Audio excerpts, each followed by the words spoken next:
إن الحمد لله نحمده ونستعينه ونستغفره ونؤمن به ونتوكل عليه ونعوذ بالله من شرور أنفسنا ومن سيئات أعمالنا من يهده الله فلا مضل له ومن يضلل فلا هادي له وأشهد أن لا إله إلا الله وحده لا شريك له وأشهد أن محمدا عبده ورسوله يا أيها الذين آمنوا اتقوا الله حق تقاته ولا تموتن إلا وأنتم مسلمون يا أيها الناس اتقوا ربكم الذي خلقكم من نفس واحدة وخلق منها زوجها وبث منهما رجالا كثيرا ونساء واتقوا الله الذي تساءلون به والأرحام إن الله كان عليكم رقيبا يا أيها الذين آمنوا اتقوا الله وقولوا قولا سديدا يصلح لكم أعمالكم ويغفر لكم ذنوبكم ومن يطع الله ورسوله فقد فاز فوزا عظيما أما بعد فإن أصدق الحديث كتاب الله وأحسن الهدي هدي محمد صلى الله عليه وسلم وشر الأمور محدثاتها وكل محدثة بدعة وكل بدعة ضلالة وكل ضلالة في النار. قال الله تعالى في موضع آخر أعوذ بالله من الشيطان الرجيم بسم الله الرحمن الرحيم ولا يسأل حميم حميما يبصرونهم يود المجرم لو يفتدي من عذاب يومئذ ببنيه وصاحبته وأخيه وفصيلته التي تؤويه ومن في الأرض جميعا ثم ينجيه كلا إنها لظى نزاعة للشوى تدعو من أدبر وتولى وجمع فأوعى.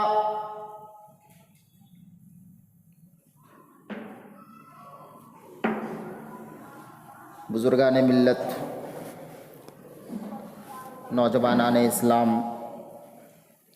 اور پیارے بچوں، پردہ نشین ماں اور بہنیں، تمام تعریف اس اللہ رب العالمین کے لیے ہے جو اس کائنات کا تنہا چلانے والا اور اس کائنات کا حقیقی اور سچا معبود ہے، جس نے اس پوری دنیا کو بسایا اور بسانے کا سب سے اہم مقصد یہ بتایا کہ اس دنیا میں بسنے والے جو بھی انسان اور جنات ہیں وہ اپنی زندگی اللہ کی عبادت میں گزاریں، اور در حقیقت اگر اللہ رب العالمین کے فرامین کے مطابق زندگی گزاری جائے، نبی پاک صلی اللہ علیہ وسلم کے سیرت طیبہ کے مطابق اپنے زندگی کو ڈھالا جائے، تو ایسی صورت میں کسی بھی مسلمان مرد یا عورت یا کسی بھی مسلمان جنہوں نے اللہ کے نبی صلی اللہ علیہ وسلم کی اطاعت کے مطابق زندگی گزاری ہوگی، ان کا پل پل عبادت ہے۔ عبادت کا معنی صرف نماز اور روزہ، حج اور زکوٰۃ ہی نہیں ہے، بلکہ ایک مسلمان اگر اللہ رب العالمین کے کہے ہوئے حکم کے مطابق اگر اپنے دنیاوی کام بھی کرتا ہے، اپنا روزی روٹی بھی کماتا ہے، تو یہ بھی اللہ رب العالمین کی عبادت میں شامل ہے، کیونکہ وہ اللہ رب العالمین کے حکم کے مطابق چل رہا ہے، بلکہ اللہ کے نبی صلی اللہ علیہ وسلم نے یہاں تک کہا ہے کہ عبادتیں کرنا تو دور کی بات، ایک انسان اپنے بیوی سے ہم بستری کرتا ہے، ان کا حق ادا کرتا ہے تو اللہ رب العالمین اس پر بھی اس کو ثواب عطا کرتا ہے۔ صحابہ کرام نے حیران ہو کر پوچھا کہ اللہ کے رسول، ایک آدمی اپنی بیوی سے اپنی خواہش پوری کرتا ہے تو اس پر ثواب کیسے ہو سکتا ہے؟ اللہ کے نبی صلی اللہ علیہ وسلم نے فرمایا، اچھا یہ بتاؤ، اگر کوئی آدمی اپنی شرمگاہ کا استعمال ناجائز جگہوں میں کرتا ہے تو کیا گناہ ملے گا کہ نہیں؟ صحابہ کرام نے کہا بالیقین، یقیناً اگر ایک انسان اپنی شرمگاہ کا استعمال ناجائز جگہوں میں کرتا ہے تو ان کو گناہ ملے گا۔ اللہ کے نبی صلی اللہ علیہ وسلم نے فرمایا کہ جب ناجائز جگہ میں استعمال کرے گا تو ان کو گناہ ملے گا، تو جائز جگہ یعنی اپنی بیوی کے پاس جائے گا تو پھر اس کو ثواب ملنا چاہیے کہ نہیں ملنا چاہیے؟ الغرض اگر ایک بندہ اللہ رب العالمین کے کہے کے مطابق زندگی گزارتا ہے تو ان کے قدم قدم، ہر قدم پر ان کو نیکیاں ملتی ہے۔ زندگی کے جس گوشے میں وہ رہے، جس کام کو وہ ہاتھ لگائے، اگر اللہ کے حکم کے مطابق اور نبی پاک صلی اللہ علیہ وسلم کے طریقے کے مطابق ہونا چاہیے، حرام طریقہ اس نے اپنایا ہوا نہ ہو یا کسی غیر کا طریقہ اس نے اپنایا ہوا نہ ہو۔ بعدہ درود و سلام ہو جملہ تمام پیغمبروں، نبیوں، رسولوں پر، خصوصاً ہمارے آخری نبی جناب محمد مصطفیٰ صلی اللہ علیہ وسلم پر، جس نے ہم لوگوں کو زندگی جینے کے طریقے بتائے۔ یاد کیجئے، اللہ کے نبی صلی اللہ علیہ وسلم نے یہ پیغام ہم تک پہنچایا ہے، یہ آسان پیغام نہ تھا، یہ آسان پیغام نہ تھا۔ اس ماحول میں جہاں پر سب لوگ اپنے بڑے بڑے بزنس اور بڑے بڑے طاقتور اور بڑے مالدار ہونے کے ساتھ ساتھ بڑے پاورفل لوگ تھے، جہاں پر ایک اللہ رب العالمین اور ایک معبود کی آواز لگانا واجب القتل جرم تھا، ایسی جگہ میں اللہ کے رسول صلی اللہ علیہ وسلم نے آواز لگائی کہ اللہ ایک ہے، معبود ایک ہے، داتا ایک ہے، پالنے والا ایک ہے، روزی دینے والا ایک ہے، تو عبادت کے لائق بھی ایک ہے۔ اللہ کے نبی صلی اللہ علیہ وسلم نے اس جگہ میں جہاں پر خانے کعبہ میں 360 بت رکھے ہوئے تھے، نعوذ باللہ، خانہ کعبہ کے اندر، جہاں پر اللہ کے رسول نے صدا لگائی تھی لا الہ الا اللہ، کہ عبادت کے لائق صرف ایک اللہ ہے، صرف ایک اللہ، صرف ایک اللہ۔ اور ذرا یاد کیجئے، جب مکہ والوں نے اللہ کے رسول کی اس دعوت کو انکار کیا، اللہ کے نبی نا امید نہیں ہوئے، طائف کے میدان میں گئے، طائف کے علاقوں میں گئے، اس امید میں کہ شاید کوئی اللہ والا، شاید کوئی نرم دل، شاید کوئی حقیقی بات سمجھنے والا میری بات سمجھ لے جائے۔ اللہ کے نبی صلی اللہ علیہ وسلم طائف جا کر وہاں کے بڑے بڑے سرداروں سے ملے۔ اس زمانے میں اللہ کے رسول پاپولر نہیں تھے، مشہور نہیں تھے، ایک عام انسان کی حیثیت رکھتے تھے۔ اللہ کے رسول طائف گئے، وہاں کے سرداروں سے ملے، اللہ کے نبی نے ان کو اپنی دعوت پیش کی کہ ایک اللہ کی عبادت کی جائے، غیر اللہ کی عبادت نہ کی جائے، لات و عزا کی عبادت نہ کی جائے، صرف اللہ کے سامنے جھکا جائے، غیر اللہ کے سامنے نہ جھکا جائے۔ جب یہ تعلیم لے کر اللہ کے نبی صلی اللہ علیہ وسلم طائف گئے، وہاں کے لوگوں نے اللہ کے نبی صلی اللہ علیہ وسلم کی خاطرداری کرنا تو دور کی بات، عام طور پر جب مہمان کسی علاقے میں جاتا ہے تو لوگ خاطر و تواضع کرتے ہیں، شربت اور پانی پلاتے ہیں۔ اللہ کے نبی صلی اللہ علیہ وسلم کو دھتکارا گیا کہ بھاگو یہاں سے، کہاں آئے ہو، کیا بات لے کر آئے ہو؟ اور صرف اسی پر نہ چھوڑا، اپنے بچوں کو، نوجوانوں کو کہہ دیا کہ اس اڑیل کو، یہ پاگل جو آیا ہوا ہے، اس پر پتھریں مارو، بھگاؤ یہاں سے۔ نعوذ باللہ، اللہ کے نبی صلی اللہ علیہ وسلم پر پتھر برسائے گئے، پتھر برسائے گئے، اللہ کے نبی کو پتھر مارا گیا، اینٹیں مارا گیا، پتھر پھینک پھینک کر مارا گیا، آپ کے بدن لہو لہان ہوئے، آپ کے بدن پر چوٹیں آئی، سر میں، بدن کے دیگر حصوں میں خون بہنے لگے، اللہ کے رسول کے پیروں پر، اللہ کے رسول کے جوتوں میں پورے طور پر خون لگا ہوا ہے۔ وہ کون نبی ہیں؟ وہ کیا چاہتے تھے؟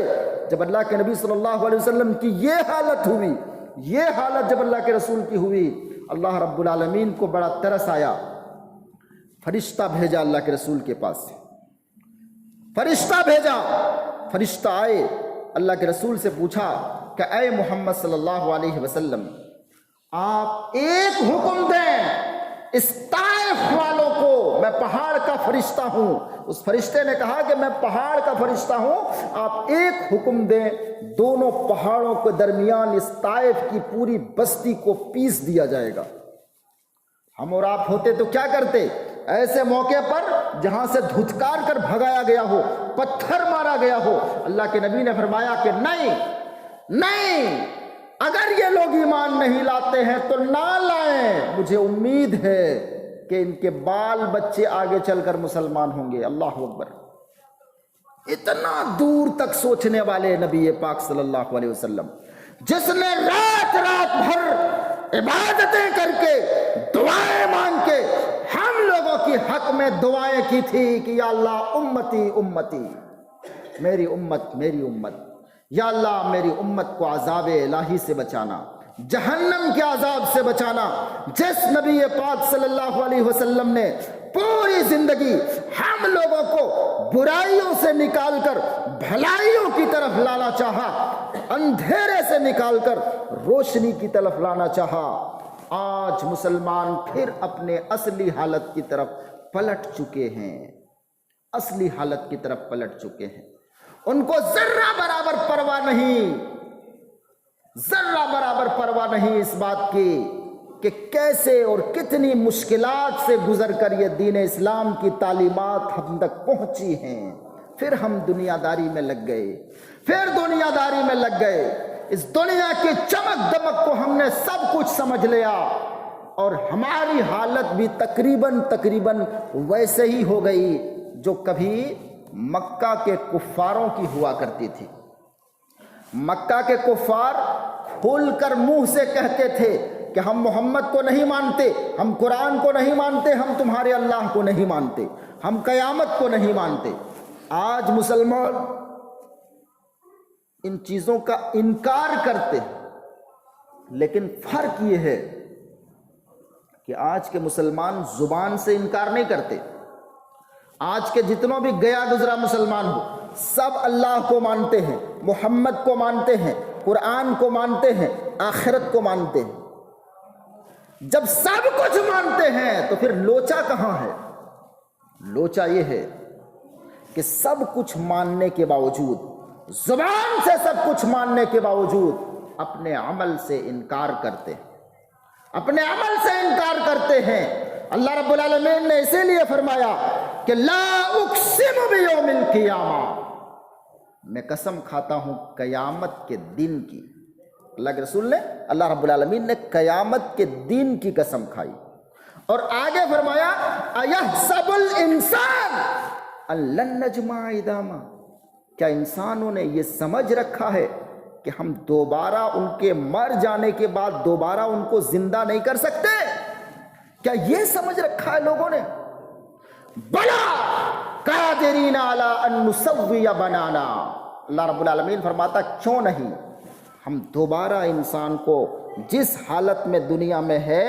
مرنے کے بعد دوبارہ ان کو اسی حالت میں پھر سے زندہ کرنے پر قادر ہوں، اور وہاں پر ان کا حساب و کتاب ہوگا۔ آج قیامت کو لوگ بھولے ہوئے ہیں، کبھی کفار مکہ بھی بھولے ہوئے تھے، آج مسلمان بھولے ہوئے ہیں۔ ان کی نگاہ میں اپنی دولت سب سے بڑھ کر ہے، ان کی نگاہ میں اپنی تجارت سب سے بڑھ کر ہے، ان کی نگاہ میں قیامت اور آخرت کی کوئی وقعت نہیں، ان کی نگاہ میں زندگی اور زندگی کے فوائد اور چند روزہ اس ہری بھری دنیا کو حاصل کرنے اور زیادہ سے زیادہ دولت اکٹھا کرنے پر لگی ہوئی ہے۔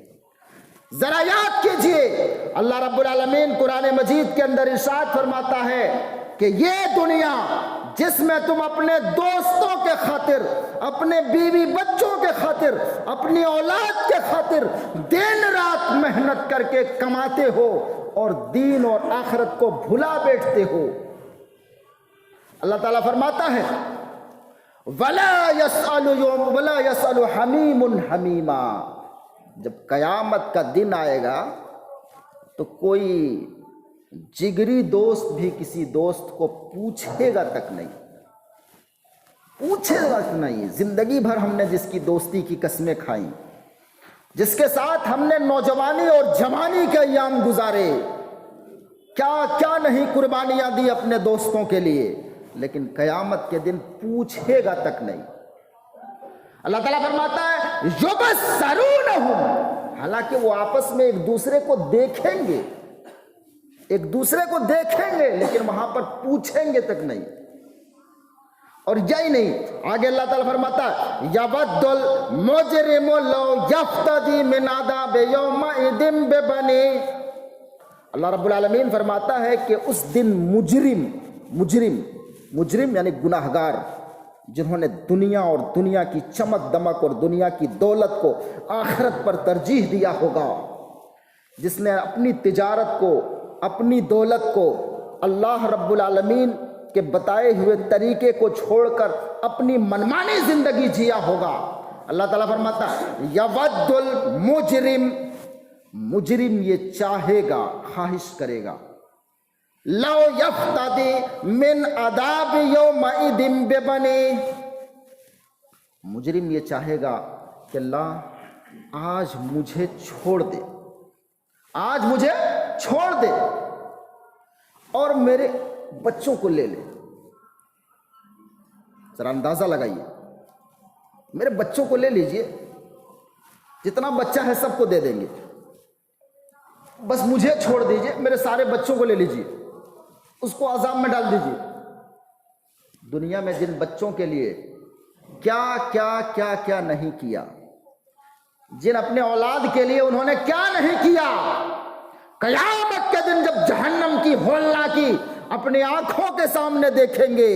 تو یود المجرم لو یفتدی من عذاب یومئذ ببنی وصاحبتہ واخیہ، اللہ تعالیٰ سے کہے گا کہ اللہ میرے بچوں کو لے لو، بچوں کو جہنم میں پھینک دو، بس مجھے چھوڑ دو۔ جن بچوں کے لیے انہوں نے اپنی پوری زندگی قربان کر دی، جن بچوں کے لیے انہوں نے کیا نہیں کیا، ان بچوں کو آج دینے کے لیے، جہنم میں ڈالنے کے لیے اپنے آپ دے رہے ہیں کہ اپنے بچوں کو لے لیجئے۔ اور صرف بچے نہیں، آگے دیکھو اللہ تعالیٰ فرماتا ہے بے بنی وصاحبتہ واخی، اللہ میری بیوی کو بھی لے لیجئے، مجھے میری بیوی کو لے لو اور بس مجھے چھوڑ دو، واخی میرے بھائی کو لے لو۔ ذرا غور کیجئے، اس دنیا میں انسان یا تو اپنے بچوں کے لیے یا اپنی بیوی کے لیے یا اپنی بھائی کے لیے، وَفَصِيلَتِهِ الَّتِي تُؤْوِي، آگے اللہ تعالیٰ فرماتا ہے اللہ میرا خاندان لے لو، پورا خاندان لے لو، میرا بچہ لے لو، اگر بچہ سے نہیں ہوتا میری بیوی لے لو، بیوی سے بھی نہیں ہوتا تو اللہ میرے بھائی کو لے لو، اگر یہ بھی نہیں تو پورا خاندان لے لو، اللہ یہ بھی نہیں، وَمَنْ فِي الْأَرْضِ جَمِيعًا، اللہ پوری دنیا لے لو، بس کسی طرح سے مجھے چھوڑ دو۔ اللہ تعالیٰ فرماتا ہے کلا، ہرگز نہیں، انہا لظا، یہ جہنم کی آگ جو ہے سولے والی آگ ہے، لظا بولتے ہیں اس آگ کو جس میں صرف جو ہے جلتے جب آگ کا پورا دھواں ختم ہو گیا ہو اور اپنی اصلی حالت پر آ گیا ہو، صرف لال دکھتا ہو، سولا، اس کو لظا بولتے ہیں، اس میں دھواں وغیرہ نہ ہو، ختم ہو چکا ہو دھواں، اصلی آگ۔ تو اللہ تعالیٰ فرماتا ہے کلا، ہرگز نہیں، تمہارا کوئی مطالبہ آج مانا نہیں جائے گا۔ دنیا میں انہی بیوی بچوں اور آل و اولاد کے لیے اپنی زندگی، اپنی پورا جو ہے سب کچھ جو ہے اپنے داؤں میں لگا دیا، آج چاہتے ہو کہ سب کو دے کر چھوٹ جاؤ، ممکن نہیں۔ ممکن نہیں. یہ آگ جو ہے شعلوں والی آگ ہے، نزاعۃ للشوی، جو چہرے کے کھال کھینچ لینے والی ہے، کھال کھینچ لینے والی آگ. تدعو من ادبر وتولی، یہ آگ ہر اس آدمی کو بلائے گی اپنے پاس، ہر اس آدمی کو جس نے پیٹھ پھیرا ہوگا. پیٹھ پھیرنے کا مطلب کیا ہے؟ پیٹھ پھیرنے کا مطلب مثلاً ایک طرف نماز ہے، ایک طرف تجارت ہے، ایک طرف نماز ہے، ایک طرف اس کی دکان ہے. انہوں نے کس کو ترجیح دی؟ نماز کے ٹائم میں جب آئے ہوئے تھے بہت زیادہ آپ کے گراہک، آپ نے نماز کو ترجیح دی یا اپنی تجارت کو ترجیح دی؟ تو تدعو من ادبر وتولی، یہ آگ پکارے گی، بلائے گی ہر اس آدمی کو جنہوں نے پیٹھ پھیرا ہوگا. پیٹھ پھیرا ہوگا یعنی اپنی تجارت کو، اپنی دنیاوی زندگی کو نماز پر ترجیح دیا ہوگا، روزوں پر ترجیح دیا ہوگا، دین اسلام کی تعلیمات پر ترجیح دیا ہوگا، یا مسجد میں آنے کے بجائے اپنی زندگی اور دنیاوی زندگی کو انہوں نے ترجیح دیا ہوگا، فوقیت دیا ہوگا. ایک دوسری جگہ اللہ تعالیٰ نے فرمایا یُنَبَّأُ الْإِنسَانُ یَوْمَئِذٍ بِمَا قَدَّمَ وَأَخَّرَ، اس دن انسان کو یہ بتلا دیا جائے گا کہ کس چیز کو انہوں نے فوقیت دی، کس چیز کو انہوں نے مقدم رکھا اور کس چیز کو انہوں نے مؤخر کیا. آج ہماری ترجیحات کیا ہیں؟ آج ہماری ترجیحات کیا ہیں؟ مثال کے طور پر ایک طرف نرم گداز بستر ہے جہاں پر ہم مست سوئے ہوئے ہیں، ٹھنڈی کا موسم ہے، بہترین کمبل، بہترین پلنگ میں ہم سوئے ہوئے ہیں. ایک طرف مؤذن کی پکار ہے الصلاۃ خیر من النوم، ایک طرف آپ کا بستر ہے، نرم گداز بستر جس میں آپ میٹھی نیند سو رہے ہیں، اور ایک طرف مؤذن کی صدا ہے الصلاۃ خیر من النوم، کہ لوگوں نماز نیند سے بہتر ہے. حیا علی الصلاۃ، آؤ نماز کی طرف، حیا علی الفلاح، آؤ کامیابی کی طرف. اب دیکھا جائے گا یہاں پر آپ کا امتحان ہے. یُنَبَّأُ الْإِنسَانُ یَوْمَئِذٍ بِمَا قَدَّمَ وَأَخَّرَ، قیامت کے دن انسان کو یہ بتا دیا جائے گا کہ کس چیز کو انہوں نے مقدم رکھا اور کس چیز کو انہوں نے پیچھے دھکیل دیا. آپ کے پاس دو چوائس ہیں، یا تو اللہ، یا تو مؤذن کی صدا پر لبیک کہتے ہوئے مسجد میں آئیں جنہوں نے ابھی آواز دی ہے کہ آؤ نماز کی طرف، آؤ کامیابی کی طرف، الصلاۃ خیر من النوم، کہ نماز نیند سے بہتر ہے. یا پھر آپ اپنے بستر کو ترجیح دیں جہاں پر آپ کے نرم گداز بستر ہیں، آپ کے بہترین کمبل ہیں، آپ کے بہترین جو بچھا ہوا بچھونا ہے. اب کس کو ترجیح دے رہے ہیں؟ کس کو ترجیح دے رہے ہیں؟ یہ قیامت کے دن فیصلہ ہو جائے گا. قیامت کے دن فیصلہ ہو جائے گا کہ آپ نے کس چیز کو اپنی دنیا کی زندگی میں مقدم رکھا، آگے رکھا، اور کس چیز کو آپ نے پیچھے دھکیل دیا، کس چیز کو آپ نے پیچھے دھکیل دیا. بس آنکھ بند ہونے کی دیر ہے، آنکھ بند ہونے کی دیر ہے، آنکھ بند ہونے کی دیر ہے. بس ساری حقیقتیں سامنے آ جائے گی. انسان ان چیزوں کو عبرت کی نگاہ سے دیکھتا ہی نہیں. ارے دنیا میں آئے ہیں، ایک دن جنم لیے ہیں، مر جائیں گے، ختم ہو جائیں گے. اللہ تعالیٰ فرماتا ہے کلا اذا بلغت التراق وقیل من راق وظن انہ الفراق والتفت الساق بالساق الی ربک یومئذ المساق. کلا، ہرگز نہیں. اذا بلغت التراق، جب آپ کی روح آپ کے حلق تک پہنچے گی، حلق تک روح پہنچے گی کہ اب نکلے تب نکلے، سارا دوا دارو پھیل ہو چکا ہوگا، سارا دوائی ختم، کوئی ڈاکٹر سب نے جواب دے دیا کہ نو مور۔ ڈاکٹر جب اس حالت پر پہنچ چکے ہیں کہ آئی ایم سوری کہنے والے ہیں اب، کہ میں معافی مانگتا ہوں، اب ممکن نہیں۔ اس حالت میں جب انسان پہنچ جاتا ہے کیلا من راک، تو اس کے جو آس پاس بیٹھے ہوئے ان کے گھر والے ہوتے ہیں وہ کہنے لگتے ہیں ارے یار مولوی صاحب کو بلاؤ، کم سے کم پھونک مار دیں، دم کر دیں، دم ہی کر دیں، سارا دوا دارو تو فیل ہو چکا ہے، سارے ڈاکٹر جواب دے دیے ہیں۔ کیلا من راک، اللہ تعالیٰ فرماتا ہے وَظَنَّ أَنَّهُ الْفِرَاقُ، اب ان کو یقین ہو جائے گا کہ اب یہ وقت جدائی کا ہے، اب یہ وقت جو ہے جدائی کا ہے۔ جدائی کا وقت یعنی اب ان کو دنیا چھوڑ کر جانا ہے، وہ دنیا جس کو بنانے کے لیے انہوں نے اپنی پوری جوانی قربان کر دی، اپنی پوری دنیا قربان کر دی، جس دولت کو بنانے کے لیے، اس چیز سے وہ جدا ہو کر جا رہا ہے۔ اب جدائی کا وقت آ جائے گا، اب جدائی کا وقت آ گیا ہے جب ان کو یقین ہو جائے گا کہ انہ الفراق، کہ اب جدائی کی گھڑی ہے، اب جدا ہونا ہے۔ تو دیکھیے وہاں پر ڈبل ٹینشن ہے ان کو، ایک طرف تو اپنی دولت کو چھوڑ کر جا رہا ہے، وہ محبوب دولت جس کو بنانے کے لیے انہوں نے اپنی زندگی کا اکثر حصہ قربان کر دیا، ایک تو وہ دولت چھوٹ رہی ہے، اور دوسری دولت جہاں جا رہا ہے وہاں مہمان بن کر نہیں، مجرم بن کر جا رہا ہے۔ اور ایک مجرم جب جیل لے جایا جاتا ہے، جن کو یا پھانسی پر چڑھانے کے لیے لے جاتا ہے، اس کا چہرہ کی حالت کیا ہوتی ہے؟ تو ڈبل ٹینشن ہے، ایک تو دنیا کی دولت کی محبوب دولت چھوٹ رہی ہے، اور جہاں جا رہا ہے وہاں بھی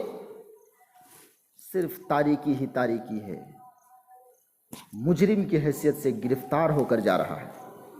اللہ تعالیٰ آگے فرماتا ہے وَالْتَفَّتِ السَّاقُ بِالسَّاقِ، اور پنڈلی، یہ والا قدم، پنڈلی سے چمٹ جائے گی، بس اب ٹھنڈا ہونے والا ہے، یعنی مرنے والا ہے۔ پنڈلی سے مل جائے گی، وَالْتَفَّتِ السَّاقُ بِالسَّاقِ، اور پنڈلی سے ملے گی، یہ پنڈلی،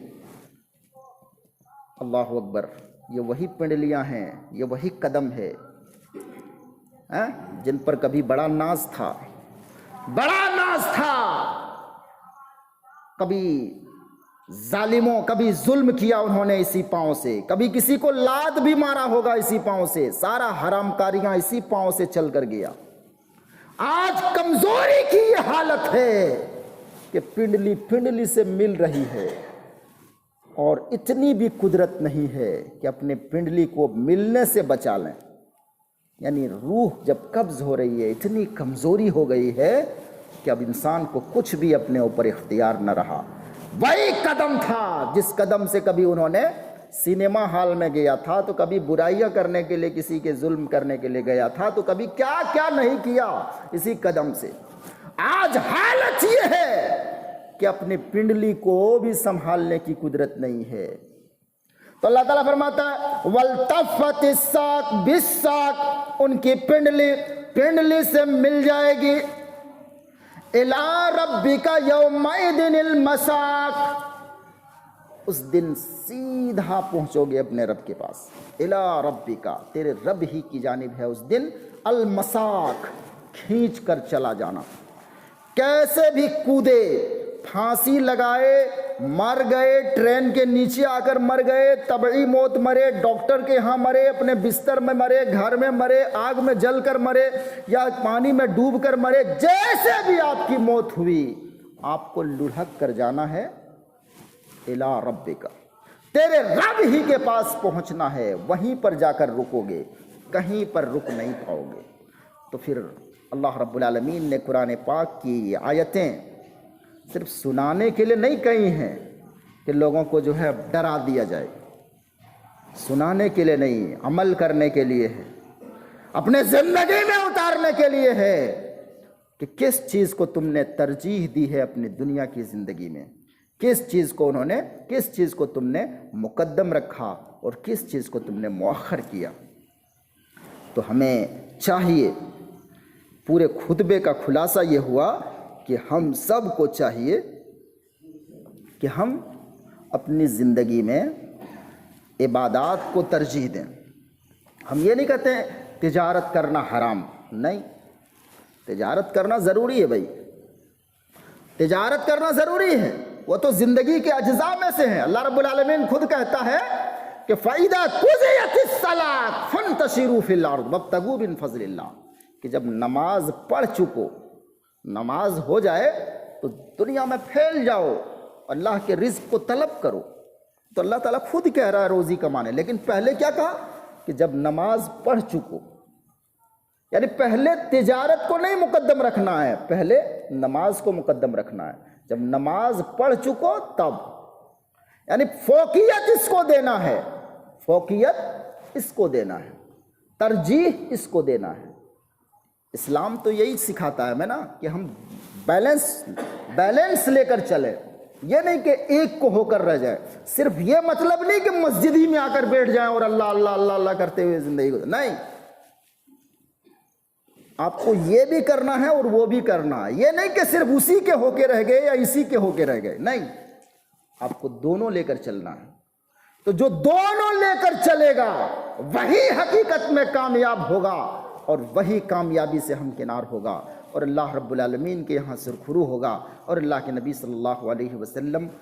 کے اس طریقے کے مطابق چل کر جب زندگی گزارے گا تو وہ جنت میں جائے گا، اور اللہ کے نبی صلی اللہ علیہ وسلم کی معیت حاصل کرے گا، صحابہ اور صدیقین کے ساتھ ہوگا، شہداء کے ساتھ ہوگا، ورنہ ان کی حالت، ورنہ وہ ابو جہل جیسا ظالم کے پاس ہوگا، ابو جہل جیسے لوگوں کے ساتھ ہوگا، برائی کرنے والوں کے ساتھ ہوگا، اور جہنم میں اوندھے منہ ڈال دیا جائے گا۔ وہ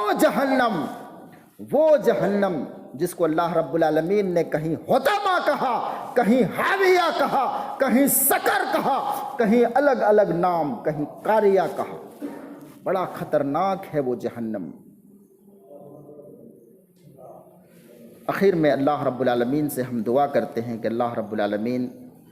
ہم تمام مسلمانوں کو، اے اللہ، قرآن پاک کے ان بیانات کو سننے کے بعد